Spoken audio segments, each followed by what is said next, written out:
Qua sono due libroni grandi.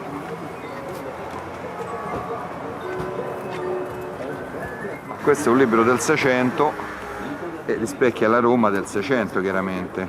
La pianta di Roma è di Piero Ligorio e vediamo com'era la Roma del 500. Questo è Castel Sant'Angelo, il Tevere, e di fronte si dovrebbe vedere un pezzettino perché con le piante chiaramente non si vede molto bene. Qui doveva essere il carcere dove è stato le ultime ore di Giordano Bruno. E poi qui ci dovrebbe essere tutto il percorso fino a Campo di Fiori, dove praticamente fu bruciato. Vediamo questo famoso, ecco, questo è Castel Sant'Angelo. Dunque qui vediamo Castel Sant'Angelo con lo sfondo di San Pietro e di fronte questo qui dovrebbe essere stato il carcere dove è stato tenuto Giordano Bruno, che poi è stato chiaramente nell'800 buttato giù tutto, fatto gli argini e adesso non c'è più. Qui abbiamo, adesso c'è la via di Tordinona dietro col Lungotevere.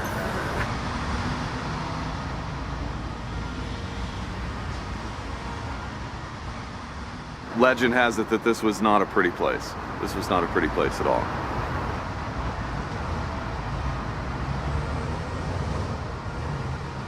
We're on the banks of the Tiber, at roughly the location of the Tor Denona, the prisons that Bruno would have been held during the last week of his life. He was moved, from my reading and interpretation of the history, he was moved from the Dominican prisons there at the Sopra Minerva to here shortly after he was condemned.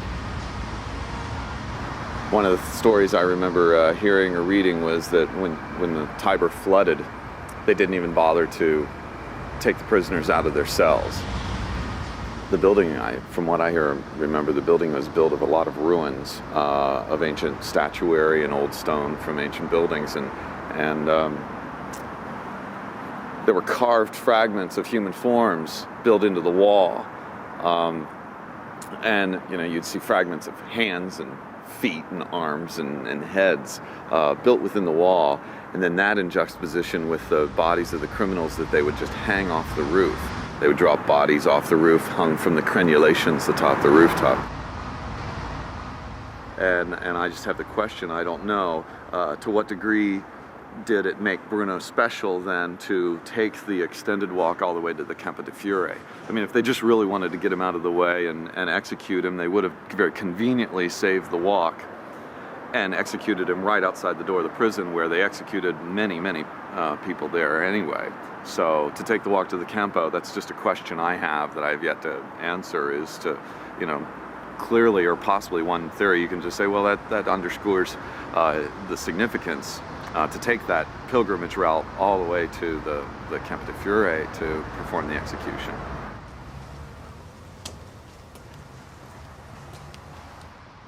And so this was a very special place for defense and a common place for execution here at this point, this piazza. And then it's from here that the path, from my best guess, the path would have followed the axis of the bridge down this road, and then eventually tying into the Via Pellegrino and then onto the Campo di Fiore. Along this path, if I didn't have the luxury of a library filled with Bruno books, if I didn't have the luxury of note cards, if I didn't have the luxury of my laptop that I can store the life of Bruno, my notes on his readings, and everything that I want to know and remember about Bruno, if I didn't have that, how would I begin to remember? You can't walk by this path, down this path, and walk by a church like this and not allow the architecture to remind you of his wrestling with the church. The counter-Reformation fervor of the Inquisition, and the strength, the public gesture of power and authority that churches such as this communicate. Both of these niches here are empty locations. There's no statue in that niche. There's no figural image that communicates, a saint, an apostle, Christ, Peter, Paul. It's empty. What we have there is an empty place potentially a mnemonic place that would be remembered, and in that location might be stored an image of whatever you want to remember.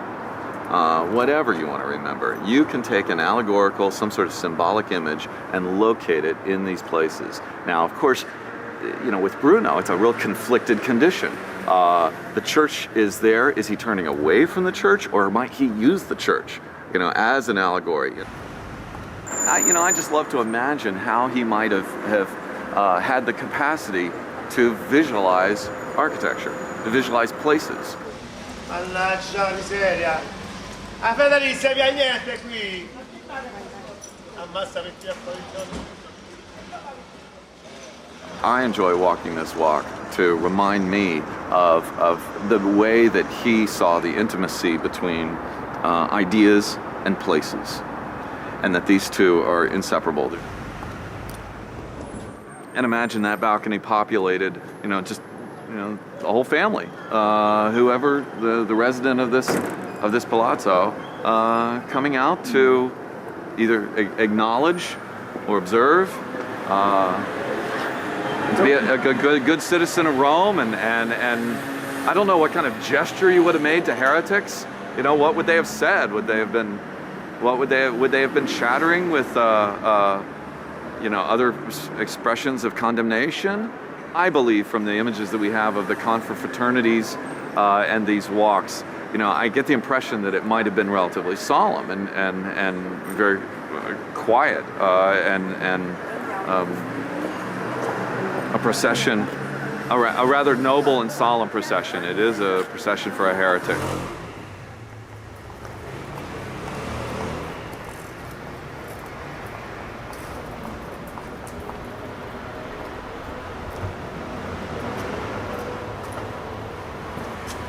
When you're about to die, your whole life comes before your eyes. And so he's musing on his wanderings across Europe and the entirety of his life. Well, that's coming before his eyes as it would for you or me. And that kind of mental experience and the tragedy of that situation, his eyes are open. We can't even begin to imagine what that's like. Tortured, tongue-tied, being ridiculed, I'm sure, held up as a heretic in the streets of Rome. A celebrated heretic. And yet his eyes are open, and he's still looking at where he's walking. To what degree he's paying attention or not, that's a good question.